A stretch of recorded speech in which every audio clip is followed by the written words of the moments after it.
Cuando la señora Tabata encontró una vivienda barata a primera vista en un barrio tranquilo, decidió hacerlo. Por fin la suerte le sonrió. Pero la nueva casa y sus antiguos habitantes ya llevaban mucho tiempo ocultando un secreto escalofriante. Así que la mudanza, que se suponía sería el comienzo de una nueva vida, se convirtió en una verdadera pesadilla. En el verano de 2021, Tabata, de 32 años, y su novio Will, de 47 años, estaban pasando por dificultades financieras. No hace mucho, un hombre al que la pareja consideraba su amigo les robó el auto. Por eso, Tabata perdió su trabajo como repartidora. Entonces, Will le propuso a la mujer trabajar junto con él. Trabajaba como obrero, ayudando ocasionalmente a las cuadrillas locales en construcción. Tabata también participó, pero estos trabajos temporales no les daban estabilidad. Tabata no tenía un ingreso estable, así que la pareja se vio obligada a dejar su vivienda alquilada y mudarse a uno de los moteles más baratos en Houston, Texas. La vida allí resultó estar lejos de ser ideal. No es de sorprender, la habitación del motel era pequeña, oscura, y la zona en la que se encontraba era peligrosa. Digamos que tenía mala reputación y un alto nivel de criminalidad. Para que se den una idea, ahí se registraban en promedio 14 delitos menores diarios. Hace poco, antes de mudarse la pareja, a un residente le dispararon en el estacionamiento del motel a plena luz del día. Bueno, algo así. Vivir en esas condiciones no era precisamente divertido. Así que, cuando Tabata se enteró por una conocida de una vivienda barata que rentaba un hombre llamado Michael Brown, de inmediato se puso en contacto con él para acordar una visita al lugar. La casa donde invitaron a Tabata y Bill estaba en una zona segura en rápido desarrollo, a la llegada de los posibles inquilinos.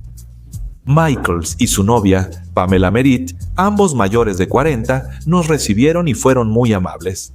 Tras una breve presentación, los anfitriones invitaron a Bill y Tabata a la sala para hablar sobre las condiciones del alquiler. Durante la conversación, Pamela contó que en la casa hay 4 departamentos, 2 habitaciones en planta baja, una de 2 recámaras en el segundo piso y un ático en el tercero. Ahora Mijail y Pamela viven en un departamento de una sola habitación, pero quieren mudarse al segundo piso y rentar los otros espacios por $750 al mes. La casa misma estaba en bastante mal estado, pero los dueños no intentaron ocultarlo.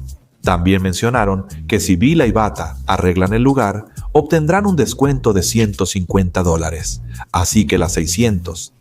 Además, la pareja no tenía que pagar ningún depósito. Eso ya es algo casi increíble. Recuerdo que Bill y Bata tenían algo de experiencia trabajando en construcción, así que esta oferta les pareció muy tentadora. Finalmente, los 4 decidieron que Michael y Pamela se ausentarían unas semanas, y en ese lapso sus nuevos inquilinos prepararían el departamento del segundo piso para ellos, mientras se mudaban a la antigua casa de la pareja. Cuando se cerró el trato, Pamela le propuso a Bata que se conocieran mejor. De cualquier manera, pronto serían vecinas cercanas, así que eso definitivamente no les haría daño. Durante la conversación, Pamela contó que ahora está tomando cursos de peluquería, pero que le hace mucha falta la práctica. Ella le preguntó a Bata si no quería ser su modelo. La propuesta sorprendió un poco a la mujer, pero de todas formas aceptó. ¿Por qué no? Durante el corte de cabello, a Bata le pareció que Pamela la jalaba demasiado fuerte del cabello, pero eso solo fue el principio, ya que después el comportamiento de la dueña de la casa se volvió mucho más extraño. Mientras hacía el peinado, parecía que simplemente enloqueció. Pamela acusó a Bata de conocer a Michael desde antes y, según ella, salir con él. Pero Bata nunca antes había conocido a Michael en realidad, así que estaba, por decirlo suavemente, sorprendida por la acusación en su contra. Pero el alojamiento barato y las ganas de no volver al hotel que odiaba superaron la indignación de Bata, así que le pidió a la mujer que no se preocupara. En cambio, le propuso salir a caminar juntas para relajar un poco el ambiente. Pamela aceptó y las mujeres salieron a pasear por el barrio. Eso benefició a la dueña de la casa, quien luego le pidió disculpas a Bata por su ataque de ira. En general, toda esta situación fue sumamente extraña, pero en ese momento Bata no la tomó en serio. Ella estaba feliz con la mudanza y no notó las primeras señales de advertencia. En vano. Al día siguiente de la inspección, Bill y Bata se mudaron y comenzaron a trabajar en la casa. Pamela y su pareja, por su parte, se mudaron, pero dijeron que de vez en cuando visitarían la vivienda. Nada especial, solo recoger el correo que vaya llegando. Durante la conversación, Pamela mencionó de pasada que en realidad ella no es la dueña del lugar. Su propietario técnico es un hombre llamado Colin. Antes vivía en el ático del tercer piso. Hace unos meses, sin avisar a nadie, se fue a algún lugar y no regresó. Pamela no contó ningún otro detalle y Bata no pidió explicaciones. Después, las mujeres subieron al segundo piso para revisar el lugar y calcular el tiempo necesario para arreglar el departamento. En cuanto Pamela abrió la puerta del lugar, un horrible hedor llenó el pasillo.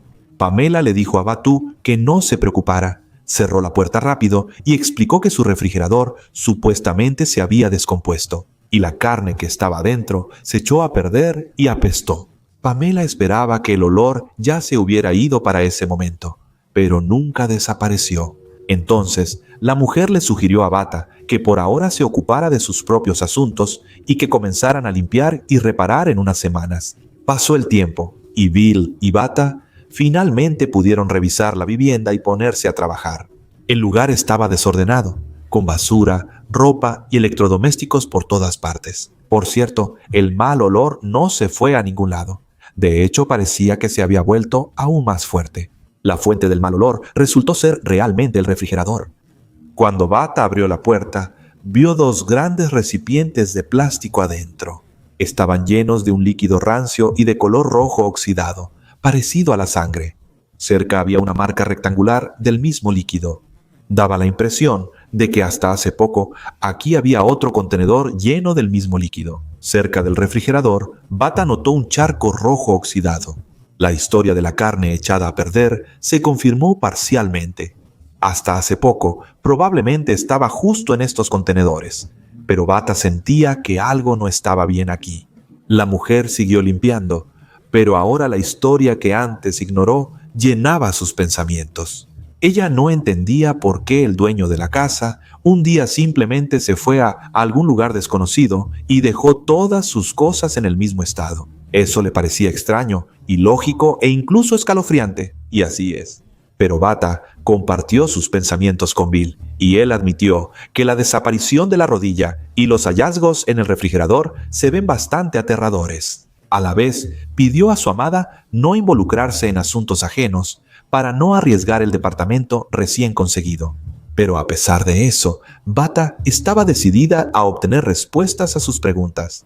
Principalmente, le preocupaba la desaparición de Colina. Así que, cuando una semana después de la limpieza, Pamela visitó la casa, Bata comenzó con cautela a preguntarle sobre el dueño de la vivienda. Durante la conversación, Pamela confesó que en realidad ese hombre no había huido a ningún lado. Verás, él murió en un accidente, cayó sobre una varilla afilada y se hirió el abdomen. La herida se infectó y al empeorar la rodilla, Pamela y Miguel, quienes le rentaban una vivienda, llevaron al hombre al hospital. Y fue ahí donde murió. Pero Bata no podía entender muy bien lo que acababa de escuchar. O sea, ¿cómo se lastimó la rodilla? ¿Dónde está esa varilla? ¿Por qué ahora Pamela y Miguel están rentando su vivienda? Había demasiadas preguntas y todas daban vueltas en la cabeza de la mujer. Y la historia de Pamela le parecía absurda. Pero Bata sentía que algo muy malo le había pasado a la rodilla. Sin embargo, la mujer decidió no hacer ninguna pregunta. Ella y Bill acababan de pagar la renta del próximo mes y ahora no tenían dinero. Y si Pamela los echaba ahora por ser demasiado curiosos, la pareja simplemente no tendría dónde vivir en absoluto. Pero Bata decidió no apresurarse con las conclusiones, aunque al mismo tiempo no podía sacarse eso de la cabeza. Ella quería llegar al fondo de la verdad y averiguar qué pasó realmente con esa rodilla.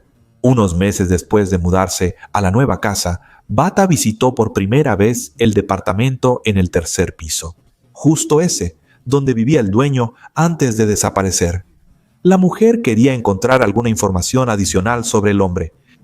La vivienda estaba tan sucia como el departamento del segundo piso. Tabata halló la licencia y notas de Colina entre la basura. Así fue como ella supo su apellido, Kerdache, y su fecha de nacimiento, 1942. De esas notas se entendía que el hombre iba seguido al médico. Antes de la consulta, preparaba listas de preguntas sobre su salud para ellos. Así que, en el contexto de esas notas, la historia de que Colline supuestamente no acudió al hospital inmediatamente después de la caída, sino que esperó hasta que su estado se volvió crítico, parecía completamente inverosímil. Entre sus pertenencias había una carta manuscrita. En ella, él exigía a sus inquilinos pagar la renta. Tabata fotografió todo con su teléfono. Ella pensó que, si sus peores sospechas se confirmaban, tendría pruebas que podría entregar a la policía. Más tarde, la mujer siguió revisando la habitación y pronto encontró un pequeño nicho en la pared detrás de la puerta. En el interior había un tercer recipiente, igual al que estaba en el refrigerador del segundo piso, con exactamente el mismo líquido de color rojo oxidado. Pero Bata se agachó para ver con más detalle lo que había encontrado ahí, y cuando lo hizo, le pareció que había una mancha en el colchón. Lo examinó y vio una marca rojo oscuro en el colchón que se extendía unos 2 metros. Vio otra marca en la pared. Parecía salpicaduras de sangre. Había las mismas manchas en los azulejos del baño. En ese momento, Bata ya estaba realmente asustada por lo que había encontrado, pero aún así lograba mantener una relativa calma. Ella juntó todo lo que halló en el cuarto de Colin y lo guardó en una bolsa de plástico. Primero descargó las fotos del teléfono a la computadora, respaldó todo y después llamó al 911. La mujer avisó al operador que halló sangre en el departamento de la persona desaparecida. Pidió a la policía llegar pronto y revisar el lugar. Mientras Bata esperaba a los policías, también le llamó la atención el buzón de Colin. La abrió y dentro vio un cuchillo de cocina. Parecía estar completamente cubierto de sangre seca. Bata, segura de que la policía lo resolvería, cerró el buzón y fue a esperar la patrulla. 2 oficiales examinaron a la mujer de pies a cabeza, evaluaron su calzado desgastado, sus jeans gastados y también su cabello despeinado. Y como si no escucharan a Bata, simplemente asentían al ritmo de su relato. No tomaban en serio lo que ella decía. Antes, Bata ya se había enfrentado a una actitud similar hacia ella. Ella estaba acostumbrada a que, por su pobreza, no la tomaran en serio. Los oficiales no le prestaron atención. Le recordaron a Bata cómo no se presentó ante el tribunal tras ser atrapada infringiendo normas de tránsito. Le sugirieron ocuparse de ese asunto en lugar de investigar un asesinato imaginario. Revisaron la habitación de Colin, pero la sangre en paredes y colchón no sorprendió a los oficiales. Le dijeron directamente a Batty que nadie estaba llevando a cabo esa investigación. Si no hay cuerpo, no importa la sangre ni nada más. ¿Dónde está el cuerpo? Si aparece, habrá caso.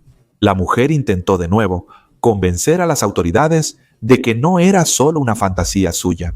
Ella los llevó al buzón e intentó mostrarles el cuchillo ensangrentado. Como pueden ver, la puerta del buzón se atascó y la mujer no pudo abrirla. Los agentes solo observaron a la mujer, que les parecía extraña, y le repitieron que no podían ayudarla. Cuando se fueron, Bata tomó una palanca y abrió el buzón. La mujer guardó con cuidado el cuchillo en una bolsa y lo escondió entre sus cosas. En ese momento, ella pensó que tal vez el cuchillo había sido puesto allí a propósito, para que Bata lo encontrara y dejara sus huellas en él. Recordó cuando ella y Bill conocieron a Pamela y Miguel por primera vez. Mientras Pamela peinaba a Bata, le arrancó algo de cabello. La mujer creyó que quizá lo hizo a propósito para obtener su ácido desoxirribonucleico y culparla del crimen. Mientras Bata pensaba en todo esto, le pareció escuchar los pasos de alguien. Bajó al primer piso, pero no había nadie allí. Sin embargo, Bata notó que uno de los cajones, su cajón, estaba abierto. Dentro había una hoja de papel. Era una nota extraña con las siguientes palabras: «Buen trabajo, amigo. Perdón por el asesinato. Perdón por el asesinato». Batty temía quedarse en la casa con posibles asesinos y sabía que no tenía a dónde ir. Además, no perdía la esperanza de averiguar qué le había pasado a Colin. Así que, cuando el departamento de Pamela y Michael estuvo listo y se mudaron al apartamento del segundo piso, Batty empezó a vigilarlos. Casi de inmediato notó que el comportamiento de Pamela era muy, inestable. Ella constantemente peleaba con Michael y una vez, después de otra discusión, rompió intencionalmente la caja de cambios de su auto. A Tabati le pareció aún más extraño el incidente cuando hablaba con Pamela en la calle y se topó con una vecina de su barrio. Durante esa conversación, Pamela le dijo a la mujer que Tabata era su hija. Cuando la vecina se fue, Pamela siguió hablando con Tabata y fingió que no había pasado nada extraño. Sí, le dije que eres mi hija y que, olvídalo, así fue como llegó diciembre. En ese periodo, Tabata se acercó a Pamela a propósito. Es decir, ella esperaba que en una de las conversaciones amistosas, la mujer pudiera revelar lo que le pasó al antiguo dueño. Y pronto, eso fue exactamente lo que sucedió. Un día, Pamela les informó a Tabati y a Will que la casa iba a ser embargada porque hacía mucho tiempo que no se pagaba la hipoteca. Entonces a Tabati le pareció que esa era su oportunidad. Ella inventó que si hallaban el cuerpo de Colin, las autoridades lo declararían muerto. Y entonces, la razón por la que no pagaba el dinero por el gym sería muy válida. Esto retrasará el proceso de embargo de la casa y permitirá a todos sus habitantes ganar algo de tiempo para, buscar algo nuevo. Bata sabía que era mentira, pues la noche anterior lo buscó en Google y halló una refutación. Pero le parecía que eso motivaría a Michael y Pamela a contar dónde estaba Colin. En ese momento, Tabata confirmó que ellos estaban involucrados en su desaparición. El plan de la mujer funcionó, incluso mejor de lo que esperaba. 2 días después, ella fue a comprar víveres con Michael y Pamela. En esa ocasión, surgió una charla sobre un perro muerto hallado hace poco bajo las escaleras de la casa. Cuando los 3 regresaron a casa, Tabata le preguntó directamente a Pamela sobre el perro muerto, y ella casi de inmediato la llevó al patio interior, donde en verdad yacía el cuerpo de alguien. 2 cosas alertaron a Tabata. Primero, durante la remodelación, ella ya había limpiado ese lugar varias veces. Nunca antes hubo un cuerpo ahí.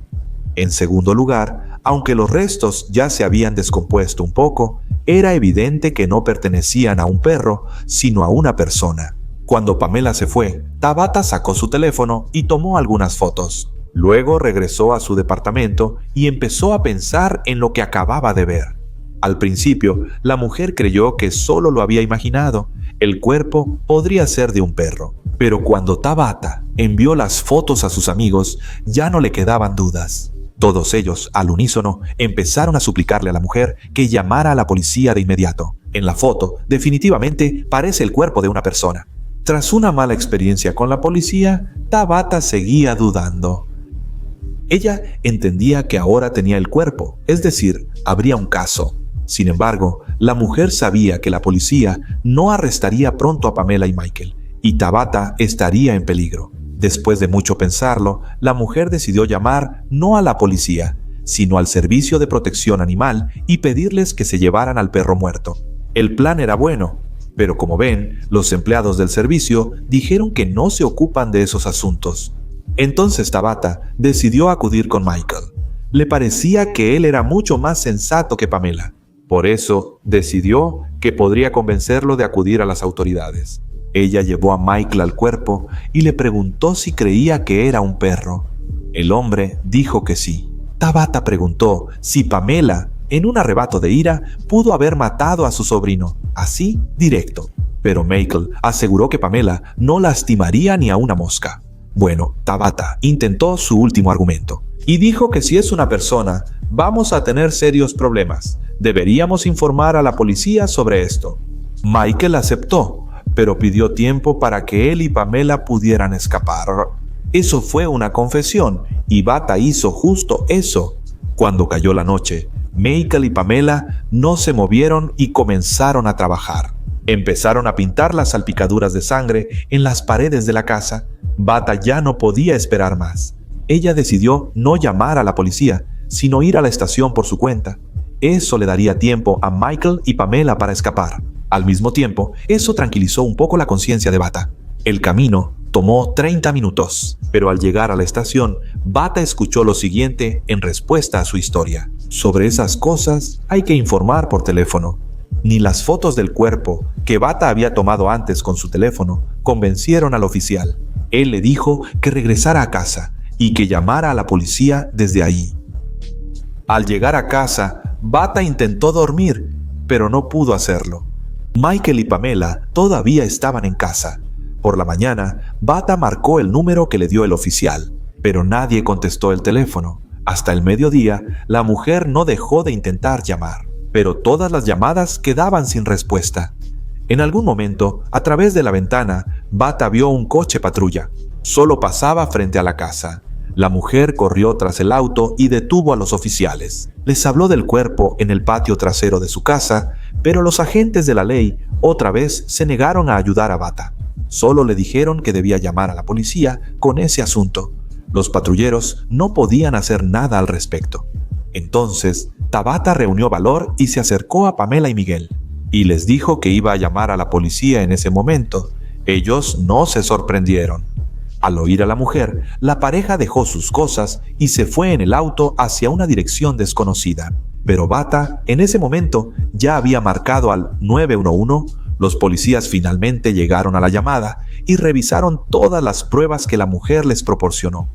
El forense se llevó el cuerpo para determinar a quién pertenecía, y pronto la policía finalmente inició la investigación del caso. Lograron encontrar a Michael y Pamela bastante rápido. En el interrogatorio, Pamela afirmó que el cuerpo era de un perro y que el propio Colin fingió su muerte para cometer un fraude. Según la mujer, probablemente ahora él vive en algún lugar de su tierra natal en Sudáfrica. Después del interrogatorio, ni a Michael ni a Pamela se les presentaron cargos. Solo quedaba esperar los resultados de la pericia que debía determinar a quién pertenecía ese cuerpo. Durante todo ese tiempo, Taba, Michael y Pamela siguieron viviendo bajo el mismo techo. En ese momento, Bill dejó la casa porque su relación con Tabata llegó a un punto muerto. Aunque la mujer tenía mucho miedo de vivir con posibles asesinos, no tenía a dónde ir. Ella, pues, se atrincheró en su propia habitación y trataba de no salir para nada, a menos que fuera necesario. A veces, por las noches, Pamela llegaba a la puerta de su departamento y le hacía un escándalo. Gritaba que Tabata se acostaba con Michael y la acusaba a la mujer por haber hecho algo terrible con su hijo. Era cada vez más evidente que la salud mental de Pamela no estaba bien, pero para mí eso fue obvio desde el principio de la historia. Recién en julio de 2023, el cuerpo encontrado en la casa finalmente fue identificado. Pertenecía a Colin Kerdachi, el dueño desaparecido de la vivienda. La autopsia indicó que el hombre murió violentamente. Le provocaron graves heridas en cabeza, cuello y torso con un objeto punzocortante. A pesar de esa conclusión del patólogo, no se presentaron cargos contra nadie por la muerte de Colina. Solo después de 8 meses, el caso avanzó. Se nombró a un nuevo investigador principal. Él llegó a la casa y tomó muestras de los contenedores con ese mismo líquido rojo y oxidado, a los que, por cierto, hasta ese momento, las autoridades no les habían prestado ninguna atención. Después de eso, en mayo de 2023, Pamela fue informada de que era sospechosa del asesinato de Colina Kerdachi. La mujer fue arrestada. Al mismo tiempo, a Michael no se le presentaron cargos. Las autoridades reconstruyeron la cronología previa al crimen. Según la policía, Michael y Pamela alquilaron una vivienda en Colina desde el verano de 2020. Al mismo tiempo, otro hombre llamado Watson también rentaba una vivienda en esa casa. Al principio, todos vivían tranquilos, pero en febrero de 2021, Colin desapareció repentinamente. La última vez que lo vieron fue el día 15. Después de eso, Watson escuchó sonidos extraños que venían del departamento de Colin, pero ya no volvió a ver al hombre. Nunca. Una semana tras la desaparición del arrendador, Pamela visitó a Watson y le confesó que mató a Colin, y el hombre de inmediato informó a la policía.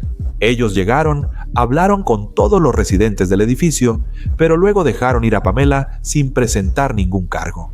Ella regresó a la casa de Colina, y Watson, después de eso, se fue de inmediato, ya que temía por su vida. La causa exacta del asesinato aún se desconoce. La investigación sigue y los problemas psicológicos de Pamela complican el caso. Ella espera el juicio. El fiscal destacó el papel tan importante que desempeñó Tabata Pope. Dijo que sin ella, este caso nunca se habría iniciado, y mucho menos resuelto. Así es, queridos, estén atentos y cuídense mucho. Nos vemos en el próximo video. Gracias y un abrazo, me fui por allá.